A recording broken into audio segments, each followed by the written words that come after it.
देवी दुर्गाई भावा देवीला वधूनीच्या चरणाला देवी दुर्गाई भावा देवीला वधूनीच्या चरणाला देवी दुर्गाई भावा देवीला वधूनीच्या चरणाला देवी दुर्गाई भावा देवीला वधूनीच्या चरणाला देवी दुर्गाई भावा देवीला वधूनीच्या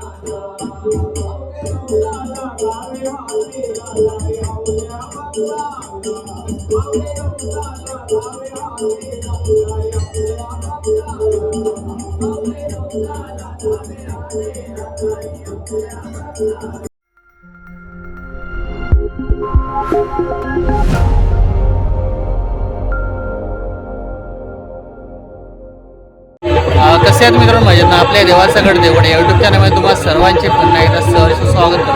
मित्रांनो, आज आपण आलो आई भावकादेवी पडेल याची यात्रा सुनिमित्त आज 2 तारीखला आहे आणि यात्रेचा आता लागोपाठ आहे. भावकादेवीचं आहे, त्यानंतर 3 वर्षाची भावकादेवी सेम यात्रोत्सव असणार आहे 9 तारखेला. आणि आज आपण दर्शन घेऊ आणि ते भजन असेल ते गजर आपण भावकादेवी पाहूया.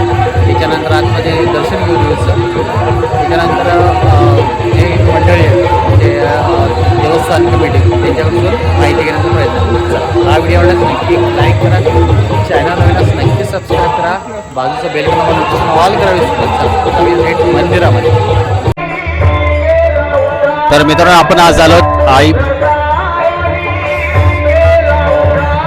भावकादेवी मंदिर पडेल, आई भावकादेवी मंदिर पडेल या ठिकाणी आलो आणि बघू शकता सर्व भक्तांची लाईन लागली आणि या ठिकाणी वेगळ्या प्रकारचे दुकानावर लागलेले आहेत. चला आपण थेट आतमध्ये जाऊया आणि आई भावकादेवीचं दर्शन घेऊ.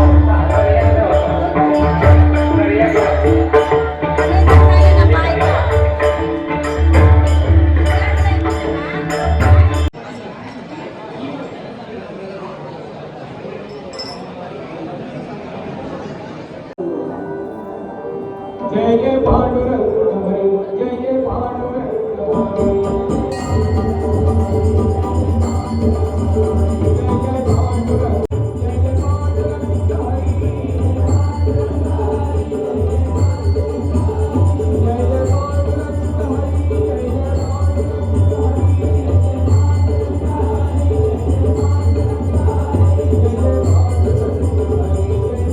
सर्वप्रथम लिहू शकता. इथे पावतीवर ठेवण्यासाठी देवस्थान कमिटी या ठिकाणी बसलेली आहे आणि येणारे भाविक भक्त हे पावती या ठिकाणी बनवत आहेत देवीसाठी वगैरे.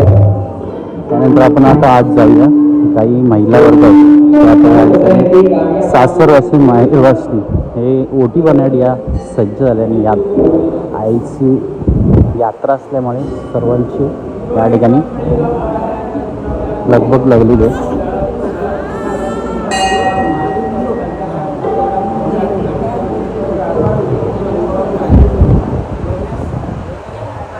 या ठिकाणी मित्रांनो बघू शकता महिला वर्ग सर्व आहेत या ठिकाणी दर्शन घेत आहेत आणि बाहेर ओटी बनण्यासाठी टेबल ठेवलेलं आहे. त्या टेबलावरच ओटी खणाची ओटी भरण्यासाठी सर्वांना ठेवलेलं आहे आणि सर्वांना रांगेत यावे हे शिस्तबद्ध असं मंदिर आहे. आणि तुम्हाला इथून लांबूनच देवी दाखवतो, आई भावकादेवी.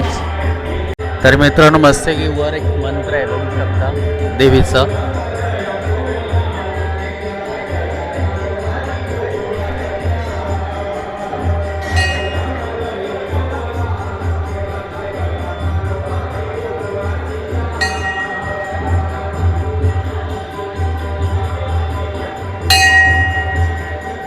तर मित्रांनो आपल्या आई भावकादेवी पडेल असं दर्शन घ्या आजचं यात्रेनिमित्त.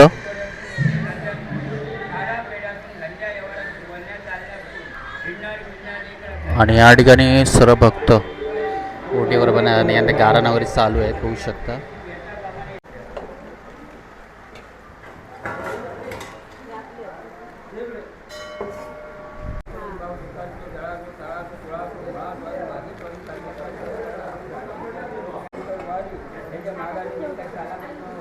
द्या त्याच पावसाचं काही चूक आपल्या झालेली असा ठिकाणं झाली मागण्यात झालेली असतात तर तुझ्या बाळाबाई मक्का त्या वेगातून गाळव कर ज्या जागेत त्या रागातून आज हयपासून पण काही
कोकणातल्या मंदिरांचा आहे इतिहास शेकडो वर्षांचा असा.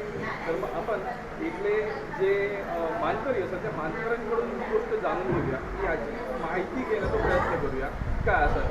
तर मग साहेब सांगा या. नमस्कार. हे मंदिर फार पुराणे आहे. 500 वर्ष जवळजवळ या मंदिराला झालेले आहेत आणि हा माझ्या यातीमध्ये हा दुसरा जीर्णोद्धार या मंदिराचा झालेला आहे. यावर्षी 49वं वर्ष आहे या जीर्णोद्धाराचं. या ठिकाणी कार्यक्रम दरवर्षी होतो. 1974 साली इथे देवी बसवण्यात आली. पूर्वी छोटी मूर्ती होती ती काही विसर्जित केल्यानंतर नवीन मूर्ती इथे बसवण्यात आली. सुमारे 500 वर्षापासून इथे देवस्थान आहे आणि हा जीर्णोद्धार हा दुसरा जीर्णोद्धार आहे. 2012 साली पुन्हा आम्ही या मंदिराचं नवीन काम केलं नव्याने, म्हणजे सभामंडप, प्रदक्षिणा मंडप आणि गाभारा असं वेगळं एक मंदिराचं काम करून या ठिकाणी मूर्ती बसवलेली आहे. आणि या ठिकाणी डिसेंबरच्या महिन्यामध्ये हा उत्सव होतो दरवर्षी. दत्त जयंतीच्या अगोदर 2 दिवस हा उत्सव होतो. द्वितीयेला हा उत्सव होतो आणि अतिशय भक्तिभावाने लोक इथे येत असतात आणि लोकांच्या नवसाला पावणारी अशी देवी म्हणून भावका देवीचं वर्णन केलेलं आहे. 72 खेड्याचं अधिपती म्हटलं जातं. 72 खेडी या देवीच्या अंडर येतात, देवीच्या अधिपत्याखाली येतात. म्हणून 72 खेड्याचं अधिपत्य म्हटलं जातं आणि अतिशय सुंदर आणि नितांत एकदम छान असं देवस्थान इथे आहे. आणि या देवीची सेवा आम्ही पिढ्यानपिढ्या करत आहोत. त्याचा एक आम्हाला आनंद मिळतो या सेवा करून. आणि अशीच देवीची सेवा आमच्या लोकांकडून होऊ देत अशी देवीच्या चरणी प्रार्थना करतो. अजूनही सुद्धा आम्हाला नवीन नवीन उपक्रम या मंदिरामध्ये राबवायचे आहेत. बऱ्याच गोष्टी काय काय करायच्या आहेत, त्यासाठी आम्ही निधी संकलन करतो आहे. नवीन नवीन गोष्टी आम्ही करतो. लोकांच्या उपयोगात कसं येऊ या संदर्भात, म्हणजे पुरातन आणि आधुनिक याचा मेळ घालून इथे उपयोग कसा करता येईल या निधीचा, याच्यावर आम्ही काम करतो आहे. आणि हे सगळे आमची टीम आहे. सगळे लोक आम्ही एकत्र मिळून काम करतो. अजून भरपूर लोक आहेत आमच्या याच्यामध्ये. आमच्या वाडीमध्ये जवळजवळ 100 घरं आहेत, बिराडं आहेत आणि तेवढीच आमची लोकसंख्या आहे. 400-500 वोटर आहेत तिथे. मोठं हे आहे आणि चांगल्या पद्धतीने एकोपाने आम्ही काम करतो. आणि हा उत्सव पुढे असाच चालू राहील अशी मी देवीच्या चरणी प्रार्थना करतो. धन्यवाद. ह्या मंदिरामध्ये नवरात्र उत्सव होतो, त्याच्यानंतर शिमगोत्सव होतो, त्रिपुरी पौर्णिमेला दीपोत्सव होतो, तोही मोठा असतो दीपोत्सव.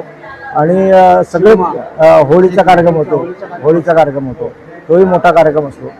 आणि अतिशय भक्तिभावाने हे सगळे कार्यक्रम एकजुटीने आम्ही साजरे करतो. खूपच छान. आमची पण हीच सदिच्छा आहे की आतापर्यंत जसे कार्यक्रम वर्षानुवर्ष चालत आलेत ना, जसे पिढ्यानपिढ्या चालले आहेत तसेच पुढे देखील हे अजून पिढ्यानपिढ्या चालू दे हीच सदिच्छा असा देवीचरणी. चला, धन्यवाद.